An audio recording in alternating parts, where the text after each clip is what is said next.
What was going on when the Victorian government brought in the Fair Go rate system in 2016? So there was a runaway increase in rates around Victoria. One of our local councils here in the years leading up to that increased their rates by 18% in 1 year. Sound familiar? The inflation rate has ticked up again to a 12-month high. The biggest contributor, rising council rates. Council rates increased by 12.5% in the 12 months to June. 72% for one family in Orewa. Councils up and down the country are trying to grapple with a major deficit in infrastructure, and they are the ones who are looking at double-digit rates increases. Here's what happened in Victoria 10 years ago. There was an outcry about the impact of increases in rates, and I think it was an election promise that they would do something about the increases in rates. And the rate cap came into force. Meanwhile, in New South Wales, there's something similar. A rate peg is in place for each council, ranging from 0.7% to 5%. Each year, IPART, the Independent Pricing and Regulatory Tribunal, sets a rate peg increase based on an inflation formula. Now it looks like we're next. We are looking very seriously at rates capping. We already have legislation in Parliament to focus the councils on their basics, and I've heard their whining. I'm Sharon Brett-Kelly. Today on The Detail, is rate capping the solution to our runaway rates? It's saved Australian ratepayers thousands and kept council spending under control. But there are warnings from both sides of the Tasman. There's a squeeze on, and in the next few years we're probably going to see some fallout from that. The sporting facilities, swimming pools, other increases in lifestyle infrastructure. These things are getting further and further away from local councils to deliver because of that cost squeeze. That's Michael Giles, publisher of the South Gippsland Sentinel-Times in Wonthaggi, Victoria. Michael's covered local government there for more than 40 years. He reckons rate capping's there to stay, but it's not perfect. No one's been prepared to touch that rate capping issue, but really a day of reckoning is coming as far as pressure on works and services for local councils. And so in the last 10 years, rates have been set at round about the rate of inflation? No, well, that's been the problem. The first year it was 2.5% increase, but it's typically been between 1.8% and 3%. And for example, in 2021, there was an increase of 1.5%, but in that year, inflation was running at 6.1%. And this has been the complaint made by council administrators in recent years, is the CPI has been running at times well ahead of the rate cap. And they say the cost of, road construction materials and these sorts of things are actually at a higher rate of increase than CPI, and they say they're falling behind, and that cumulative impact of that has been to cut their ability to provide works and services. And is that what you see, Michael, in your area in South Gippsland? Are you seeing the impact on services because councils are more restricted in setting their rates? Yeah, there's probably a three-prong approach to what's going on there. Obviously, the rate cap has been a constraint on council, but they've also seen considerable cost shifting from the state government onto local government for areas like paying for libraries, paying for other services that initially the state government started and then handed over for management from the shires, things like land management in local areas. These things increased the amount of responsibility that local councils have had to take on. But also the other side of it is, the community doesn't want to see rate increases going up, hand over fist. So there's pressure from the community for the councils to cut their cloth. And the situation that's happening at the moment, and I think we're coming to a squeeze point, is that councils have maintained their workforces. In the case of Bass Coast, they have a workforce of 350 odd and a wages bill over the $30 million mark. And increasingly, the wages and virtually allocated expenses, for just normal works and services are becoming a bigger percentage of the Shire's budget. So there's a squeeze on, and in the next few years, we're probably going to see some fallout from that. In what way? What do you mean by that? I think what you suggested, that works and services will be squeezed. For example, in the case of Bass Coast Shire, which is down here, they've got an annual budget of $123 million, but most of that money is already allocated just in ongoing services, and they're getting a smaller and smaller capital works budget. It's becoming an issue right now here in Victoria. I don't know what the situation they're proposing in New Zealand, but councils can apply to the Essential Services Commission for an increase in rates above the cap, but that's obviously not politically expedient, so very few councils do apply for that. It's a similar system in New South Wales, though it has a wider range for its rate peg.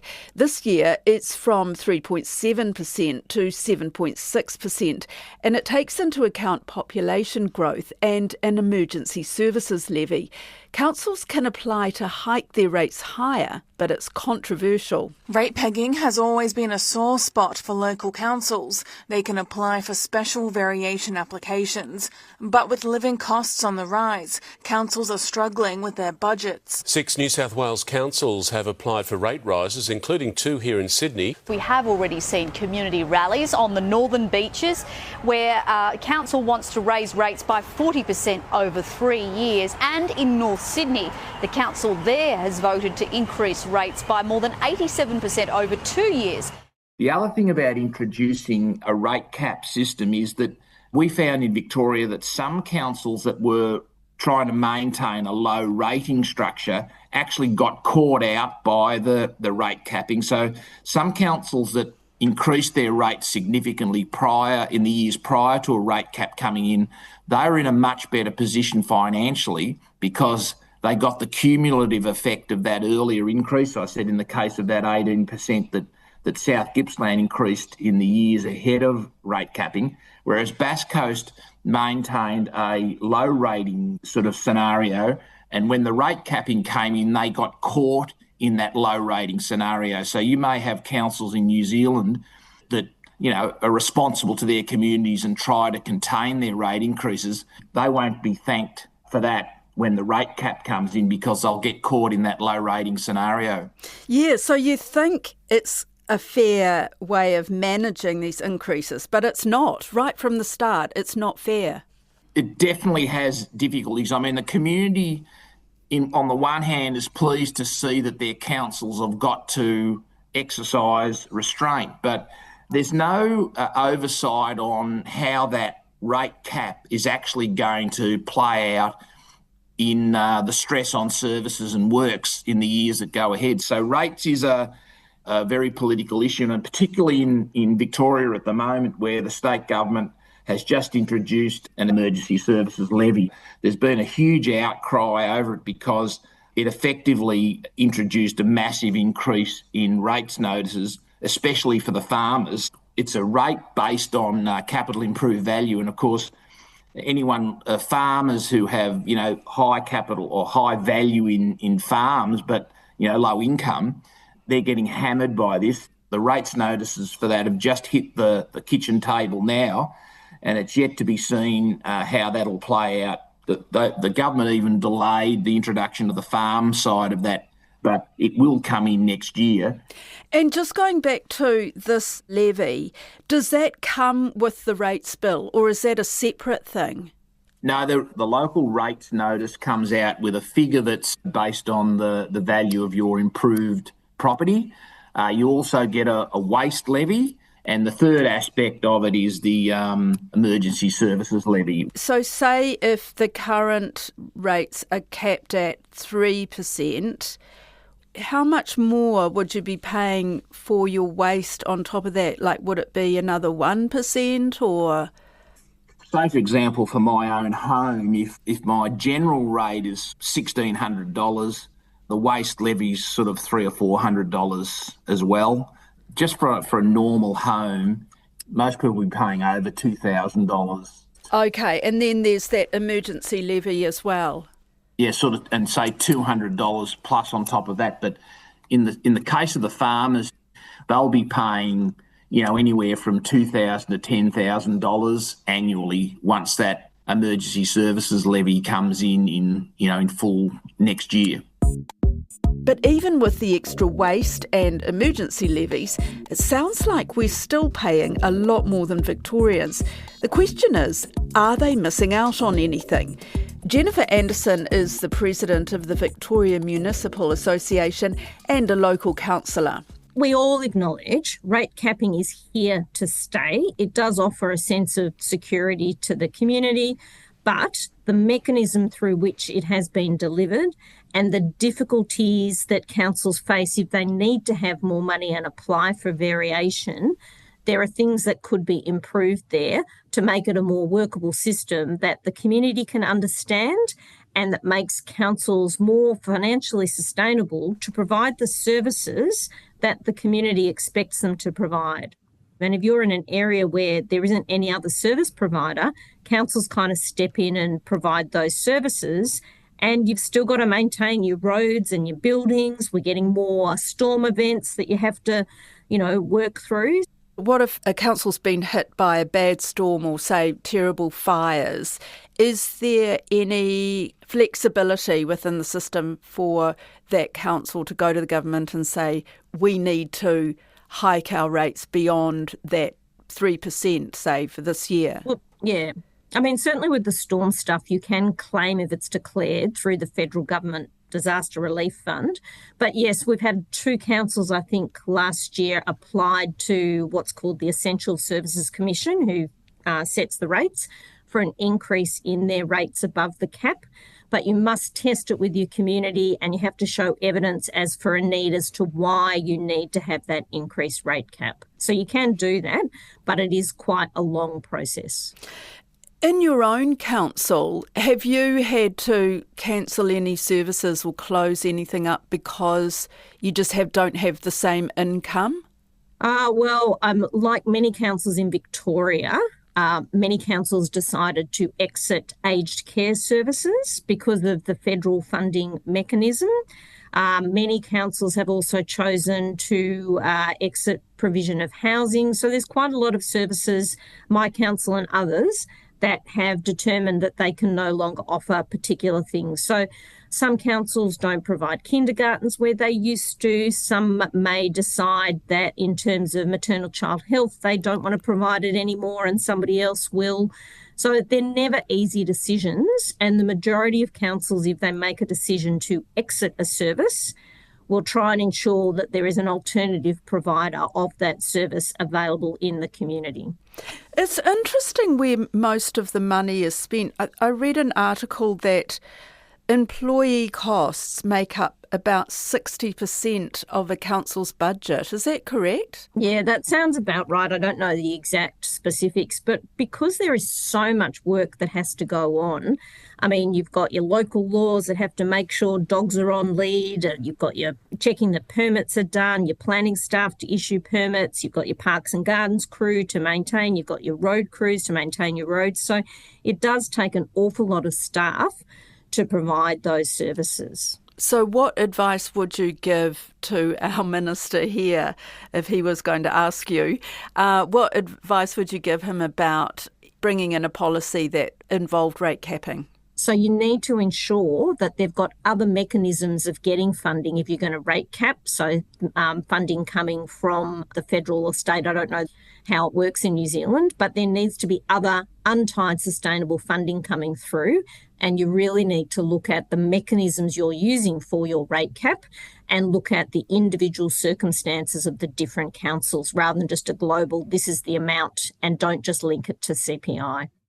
In effect, councils are monopolies. They have the ability to set rates and charge ratepayers at their desire. And any other industry which has that power would generally have a regulatory body over the top to make sure that their increases in that were reasonable and fair. A blunt message there from local government Minister Simon Watts, who goes on to say he's working on the rate capping plan right now. I'm going to be taking a paper back to Cabinet before the end of this year. We will do what Cabinet's will is, but on the basis they're comfortable with that, then we'll be executing that as soon as we can after that. So let's look at one of those double-digit rate councils here to hear more about what rate capping or pegging would mean. Whakatane District Council's rates income is around $55 million, about 65% of its total annual income. If it applied its average 12% rise on rates as it did this year, it would be adding about $6.5 million more to next year's rates income. If a 3% cap was imposed, it would be an increase of $1.6 million. The Mayor, Victor Luca, tells me how that might hit some big projects. Water, obviously, is the one you hear a lot about. We have projected to spend over the next 10 years about $200 million in the water area, mostly wastewater. That would probably be about 60% of that expenditure in the three water space. There is also quite a large project that hasn't been given the final sign-off yet, and that's the development of the so-called Rex Morpeth Park and the War Memorial Hall complex, which is used for cultural activities and sports, and that's around about $120 million. But I mean, there's a stop-go decision that needs to be made in 27-28. At the moment, we're just doing maintenance work on that. It might not get across the line, and half of the funding for that is supposed to be sought from outside council, but that's a capital project. Has had relatively little impact on rates in the first 3 years of the plan, but there will be an impact in later years. I guess my gripe is that if we're short on money to fund critical infrastructure, and I've been very big in that department, and that the council's got to do this basic stuff properly. So if we're short in that department, then we shouldn't be spending on things like a sports complex. First of all, let's get our house in order as far as critical infrastructure is concerned. And then if there's money left over or capacity, you can do some of these things that fall into the amenities category. But, water, roading and garbage collection are bread and butter for councils, as are things like parks and reserves. So if you don't have the money, then either you can borrow or you can find ways of bringing in more money. One, what I alluded to, which was the fees and charges. There could be better ways, and we're exploring some of those and making better use of our balance sheet. You probably know the council owns property around the place, and are we getting the best value out of that? If Whakatane had a 3% rate cap imposed on it, I mean, that would be a huge chunk of your income gone, wouldn't it? Yep, that's correct, it would be. And the only way you could deal with that is to start reducing services or bringing in more income. And how would you bring in more income? By making better use of our balance sheet. So we have assets around the property, around the place. One could liquidate some of that property, or other things like saving on electricity bills through installation of solar panels, and whatever creative means we can come up with that can actually do something to improve council's coffers without us needing to put our hands in the pockets of ratepayers. Or we cut back. The obvious ones that people talk about, closing the museum for X days a week, or the library or the aquatic centre or stuff like that. Hard to see how we can cut back in any of that critical infrastructure. So properties, what kind of properties does the council own? The council owns some of the properties in the CBD area, but, we've embarked on a project that's lasted for quite a while to look into the feasibility of that. No decisions have been made at this point. So selling some properties? That type of approach, I'm not saying that it has to be exactly that, but the idea of using what council has to better effect. You wanted the increase to be lower, so would you support some kind of rate capping like they do in Victoria, which kind of takes the pressure off someone like you who's trying to keep it low? Look, this is a relatively new debate that we're having. I think we need to proceed very cautiously because there are some real thorns.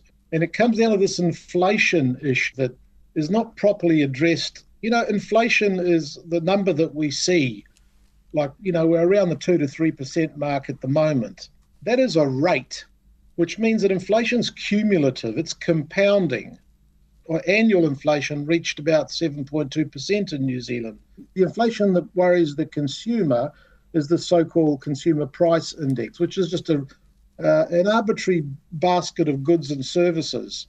We're not, or councils are not so influenced by the same basket of goods and services because we buy bitumen, we buy cement and all of those sorts of things. So our cost, the thing called the local government cost index, is actually somewhat higher than what is CPI inflation for the average consumer.